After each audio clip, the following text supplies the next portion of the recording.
Hello दोस्तों। तो polity की सीरीज में हम पिछले लेक्चर में प्रस्तावना और प्रस्तावना से जुड़े कुछ अहम शब्दों को पढ़ रहे थे, जिसमें कि हम ये समझ रहे थे कि प्रस्तावना हमें क्या क्या बता रही है। जिसमें कि हमने सीखा कि प्रस्तावना हमें मुख्यतया 3 चीजें बताती है। कौन सी?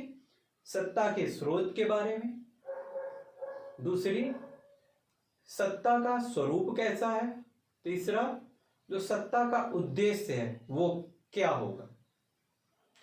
सत्ता का स्रोत क्या है? जनता है, ये हमने पिछले लेक्चर में सीखा। सत्ता का स्वरूप कैसा है? इसके लिए प्रस्तावना में 5 शब्द दिए गए हैं। संपूर्ण प्रभुत्व संपन्न, समाजवादी, पंथ निरपेक्ष, लोकतंत्रात्मक, गणराज्य। इन 5 शब्दों को हमने डिटेल में समझा था। इसके अलावा जो सत्ता का उद्देश्य है, इसको आज हमें समझना था। तो सभी लोग हेडिंग डाल लीजिए, सत्ता का उद्देश्य। सत्ता का उद्देश्य ये क्या है? सत्ता का उद्देश्य देखिए, जो प्रस्तावना है वो हमें संविधान के एक प्रकार से उसकी भूमिका, ये हम पहले पढ़ चुके हैं कि जो प्रस्तावना है वो संविधान की भूमिका है, यानी उसका परिचय पत्र है। जो संविधान हमें देना चाहता है उसी को एक सारांश के रूप में प्रस्तावना बता देती है। तो जो संविधान है उसके माध्यम से जो हमारे संविधान निर्माता थे वो किस प्रकार के देश की संकल्पना करते थे, यानी कि देश हमारा किस प्रकार का हो। लोगों के बीच में जब ये संविधान आए, संविधान के प्रावधान लागू हो तो लोगों को उनसे क्या क्या लाभ हो, या लोगों के बीच एक किस प्रकार की विचारधारा बने, या संविधान के माध्यम से ही जो हमारी सरकार बन रही है या जो सत्ता आ रही है वो किस प्रकार की हो, उसके क्या उद्देश्य हो, वो लोगों को किस प्रकार से प्रभावित करे। ये सभी बातें जो प्रस्तावना है वो हमें बताती है। वो किस रूप में बताती है? देखिए, जिस प्रकार से सत्ता का स्रोत हमने पढ़ा कि सत्ता का स्रोत या संविधान का स्रोत क्या है? जनता। ये कहीं प्रस्तावना में प्रत्यक्ष रूप में तो लिखा नहीं है, लेकिन अगर इसे हम अप्रत्यक्ष रूप से समझें तो प्रस्तावना कहती है कि हम भारत के लोग, और अंतिम लाइन क्या है? संविधान, इस संविधान को अंगीकृत, अधिनियमित और आत्मार्पित करते हैं। अंगीकृत, अधिनियमित और आत्मार्पित करते हैं। तो यानी कि सर जो प्रस्तावना है वो बता रही है कि संविधान को देश को सौंपने का और इसको लागू करने का, इसको स्वीकारने का, ये सब कार्य कौन कर रहा है? हम भारत के लोग, यानी कि जनता। इस प्रकार से हमने समझा कि जनता का उस सत्ता का स्रोत क्या है? जनता है। ये हमने कहां से निकाला? ये हमने प्रस्तावना से निकाला। इसी प्रकार हमने प्रस्तावना में जो सत्ता का स्वरूप है, जो प्रस्तावना के द्वारा सत्ता का स्वरूप बताया जा रहा है कि किस प्रकार का जो हमारी शासन प्रणाली होगी वो किस प्रकार की होगी, ये भी हमने समझा। इसके लिए प्रस्तावना में निहित 5 शब्दों को पढ़ा, उनके अर्थों को समझा। इसी प्रकार से सत्ता के उद्देश्य को बताने के लिए प्रस्तावना में कुछ शब्द निहित हैं। आज हमें उन्हीं को समझना है। इसको मैंने पहले ही बताया था, फिर से मैं ये लिख रहा हूं, ध्यान से देखिए। सत्ता का उद्देश्य क्या है?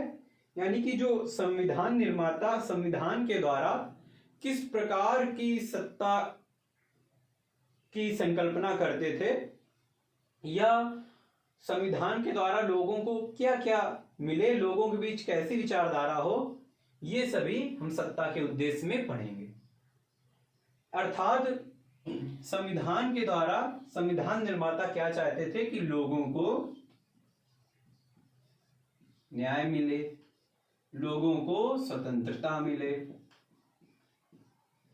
लोगों को समता मिले यानी कि समानता मिले, लोगों के बीच एकता की भावना हो, लोगों के बीच यानी कि जो हमारा देश है उसको लेकर अखंडता की भावना हो, और लोगों के बीच बंधुता की भावना।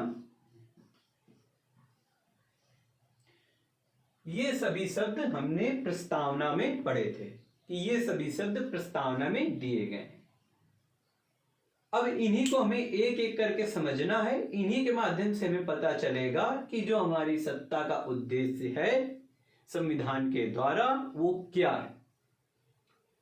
देखिए, जो संविधान है वो बात करता है न्याय की। न्याय क्या होता है? न्याय होता है कि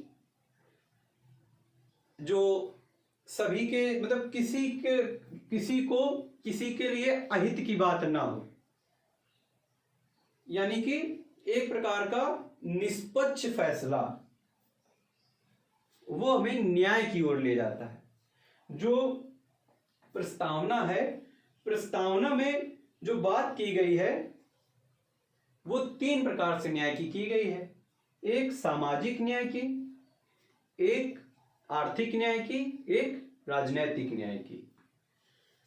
तो न्याय क्या होता है? न्याय होता है सबके साथ निष्पक्ष व्यवहार, सबके साथ निष्पक्ष व्यवहार।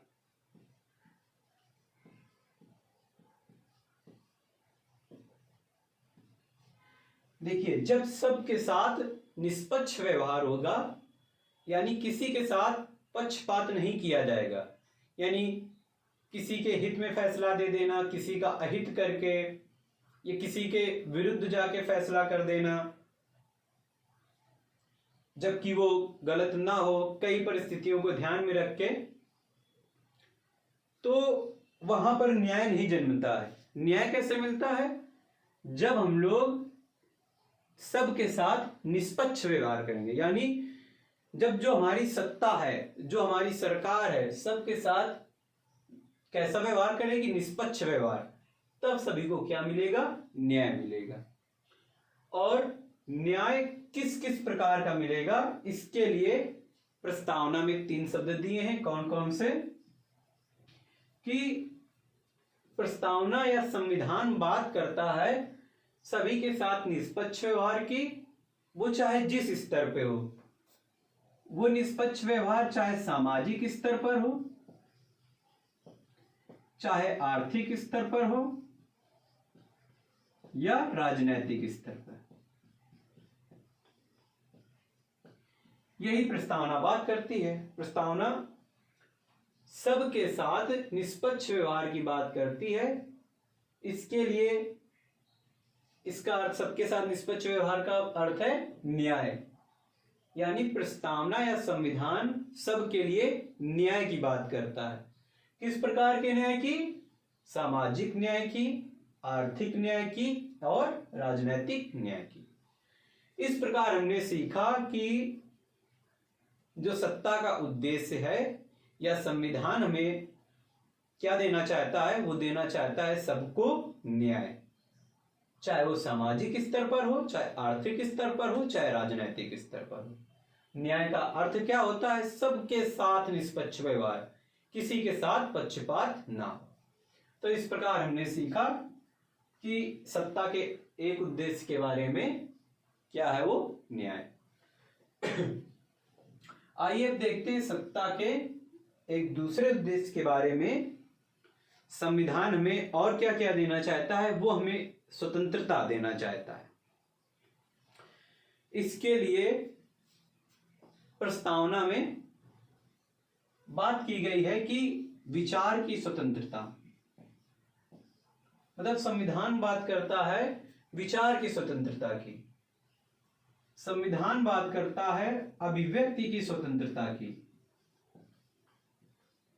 संविधान बात करता है विश्वास की स्वतंत्रता की। संविधान बात करता है धर्म की स्वतंत्रता की। संविधान बात करता है उपासना की स्वतंत्रता की। यानी जो सत्ता का उद्देश्य है वो क्या है? सबको स्वतंत्रता देना। किस प्रकार की? विचारों की स्वतंत्रता, अभिव्यक्ति की स्वतंत्रता, विश्वास की स्वतंत्रता, धर्म की स्वतंत्रता और उपासना की स्वतंत्रता। आइए अब समझते हैं इन सभी शब्दों का अर्थ। देखिए, विचार का मतलब क्या होता है? सभी लोग समझ रहे होंगे। जो हम चिंतन मनन करते हैं वही क्या है? विचार है। यानी कि जो भी हम चिंतन या मनन करते हैं वो सब क्या है? विचार है। अभिव्यक्ति क्या है? विचारों को प्रकट करना ही क्या है? अभिव्यक्ति है। विचारों को प्रकट करना क्या है? अभिव्यक्ति है। ठीक। देखिए, जो विचार होता है वो एक प्रकार से मनुष्य की आंतरिक क्रिया होती है या मानसिक क्रिया होती है। जो विचार है मनुष्य का वो आंतरिक क्रिया है या मानसिक क्रिया है।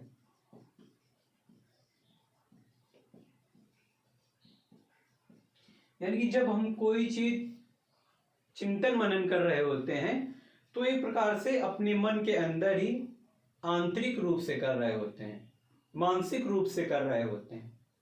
ठीक है। और जो अभिव्यक्ति है वो अगर हम देखें तो एक प्रकार से वो बाह्य क्रिया हो जाएगी। कैसे? क्योंकि जब हम अपने विचारों को प्रकट कर रहे होंगे तो ऐसा तो है नहीं कि अकेले में ही अपने विचार प्रस्तुत कर रहे होंगे, उनका कोई पर्याय नहीं होगा। जब भी हमें अपने विचार प्रकट करने होंगे तो हम किसी न किसी के सामने प्रकट करेंगे। यानी अपने विचारों को बाह्य रूप से प्रकट कर देना ही एक प्रकार से अभिव्यक्ति कहलाता है। ठीक। तो ये हो गया अभिव्यक्ति। संविधान या प्रस्तावना में जिस विश्वास की बात की गई है वो है कि व्यक्ति किसी भी प्रकार की विचारधारा को अपना सकता है। यानी व्यक्ति को बाध्य नहीं किया जाएगा कि वो किसी एक विशेष प्रकार की विचारधारा को अपनाए। विश्वास से यहां तात्पर्य है कि व्यक्ति किसी भी प्रकार की विचारधारा को अपना सकता है, किसी भी प्रकार की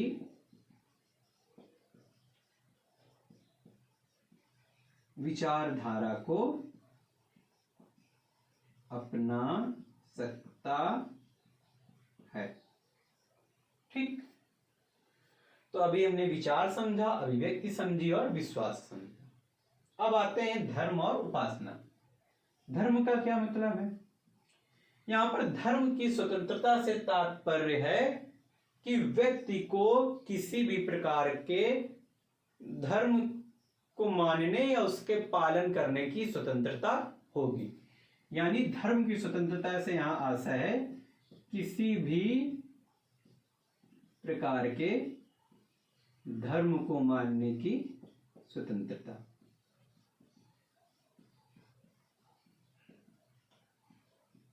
ठीक। अब बात आती है उपासना की। उपासना क्या है? मतलब जब कोई व्यक्ति किसी भी प्रकार के धर्म को अपनाता है तो प्रत्येक धर्म को पालन के लिए, मतलब प्रत्येक धर्म के जो उसको मानने के लिए है उसके लिए अलग अलग प्रकार से पद्धति अपनाई जाती है। जैसे हम लोग अगर हिंदू धर्म की बात करें तो उसमें पूजा अर्चना वगैरह हो गया, वो एक प्रकार से धर्म को पालन करने की एक पद्धति है। अर्थात यही पद्धति क्या कहलाती है? धर्म की उपासना करना या उपासना करना। और अगर हम लोग इस्लाम धर्म में बात करें तो नमाज पढ़ना, ये सब उनके धर्म के पालन करने के तरीके हैं। तो एक प्रकार से धर्म को पालन करने की पद्धति ही क्या होती है? उपासना करना होता है। धर्म को पालन करने की पद्धति क्या है? उपासना करना। अगर देखा जाए तो ये व्यवहारिक रूप होता है। व्यवहारिक उपासना क्या होता है? व्यवहारिक होती है। सबकी अपने अपने प्रकार की धर्म को पालन करने की विधियां होती हैं। सब लोग अपने अपने प्रकार से धर्म का पालन करते हैं, अर्थात वो व्यवहारिक रूप होता है। अगर धर्म की बात करें तो ये एक प्रकार से सैद्धांतिक रूप है, यानी कि जो धर्म होता है वो सिद्धांतों पे आधारित होता है। उसमें कई प्रकार के सिद्धांत दिए होते हैं। इस प्रकार से धर्म क्या है? सैद्धांतिक रूप। इस प्रकार से हमने समझा कि जो सत्ता है या जो संविधान है वो हमें न्याय देना चाहता है। किस प्रकार से? चाहे वो सामाजिक स्तर पे हो, चाहे आर्थिक स्तर पे हो, या राजनीतिक स्तर पे हो। संविधान हमें स्वतंत्रता देना चाहता है। किस प्रकार से? विचार की स्वतंत्रता, अभिव्यक्ति की स्वतंत्रता, विश्वास की स्वतंत्रता, धर्म की स्वतंत्रता और उपासना की स्वतंत्रता।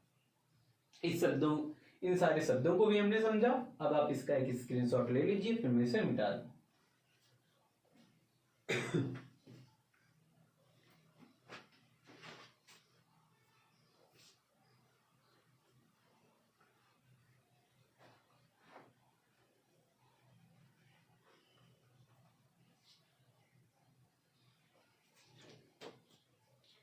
अब आइए बात करते हैं समता के बारे में। यानी कि जो सत्ता है या जो संविधान है सभी को समता या समानता देना चाहता है। किस रूप से? हमने प्रस्तावना जब लिखी थी तो उसमें पढ़ा था कि जो संविधान है वो बात करता है प्रतिष्ठा तथा अवसर की समता की। प्रतिष्ठा और अवसर की समता की बात करता है। इससे क्या तात्पर्य है? प्रतिष्ठा का मतलब है कि समाज में प्रत्येक व्यक्ति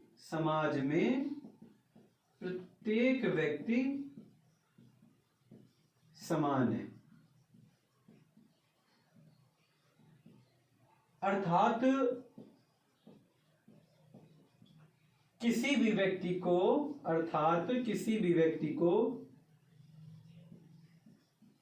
धर्म, जाति, लिंग आदि के आधार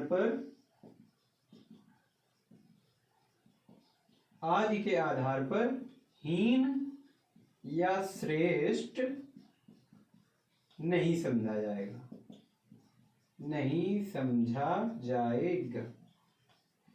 यानी जो संविधान है वो प्रतिष्ठा की समानता की बात करता है।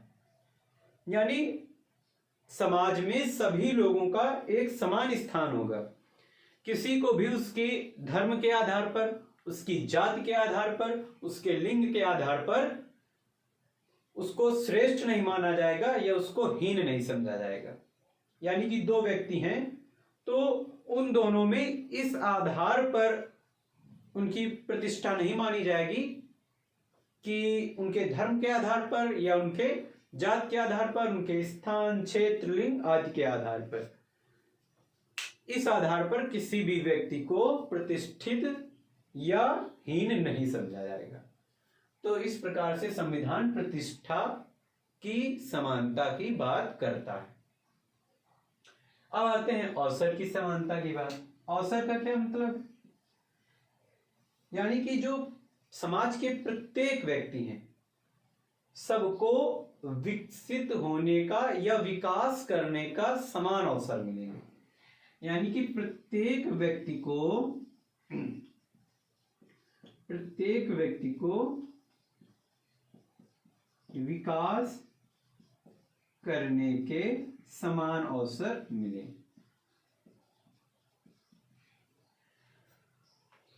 ठीक, तो अवसर की समानता की बात करता है संविधान। सभी को विकास करने के समान अवसर की बात करता है। इस प्रकार से हमने तीन प्रकार के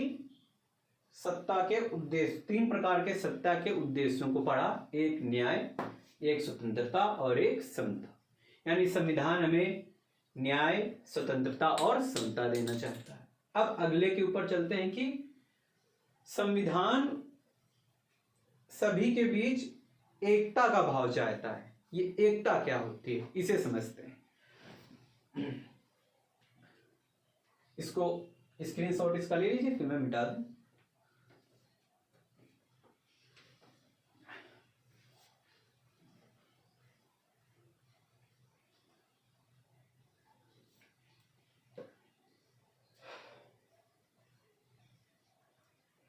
अब समझते हैं हम लोग एकता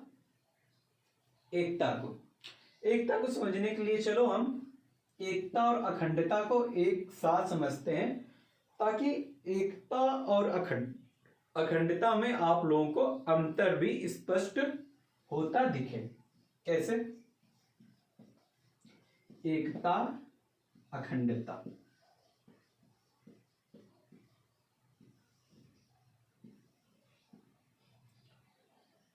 एकता का मतलब होता है देश के सभी नागरिक, देश के सभी नागरिकों में एक होने की भावना।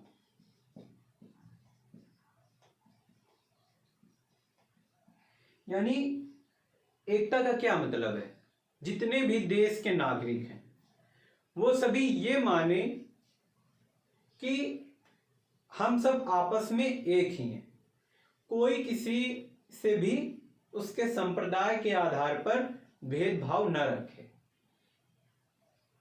तो एकता सभी नागरिकों के बीच में एक होने की भावना का नाम, जबकि अखंडता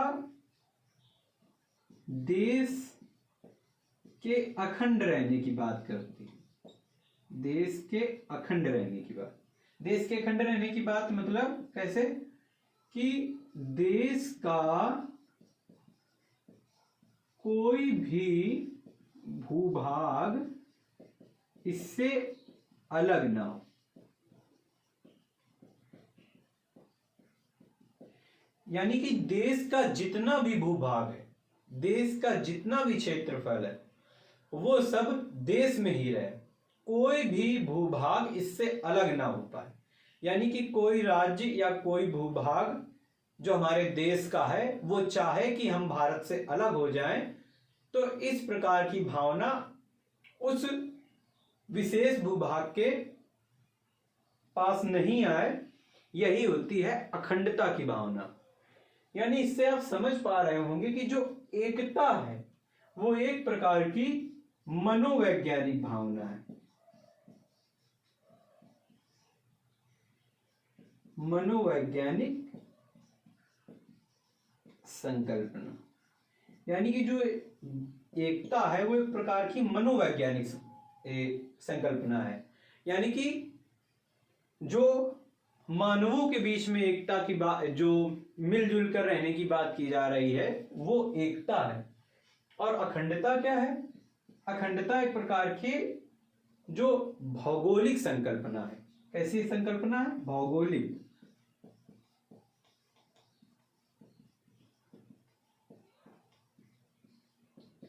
यानी कि देश के नागरिकों के बीच आपस में बंटवारा ना हो। यानी कि देश के नागरिकों के बीच में नागरिकों का आपस में एक प्रकार से ना बंटना, वो एकता है। और देश के भूभाग का ना टूटना, ना बंटना, वो क्या है? अखंडता है। इस प्रकार से जो अखंडता है वो एक प्रकार से भौगोलिक संकल्पना है, और जो एकता है वो एक प्रकार से मनोवैज्ञानिक संकल्पना है। और इसी के साथ साथ हम इस शब्द को भी समझ लेते हैं कि बंधुता क्या है। बंधुता, यहां से मैं एक अखंडता को मिटा रहा हूं। समझते हैं बंधुता को कि बंधुता क्या है।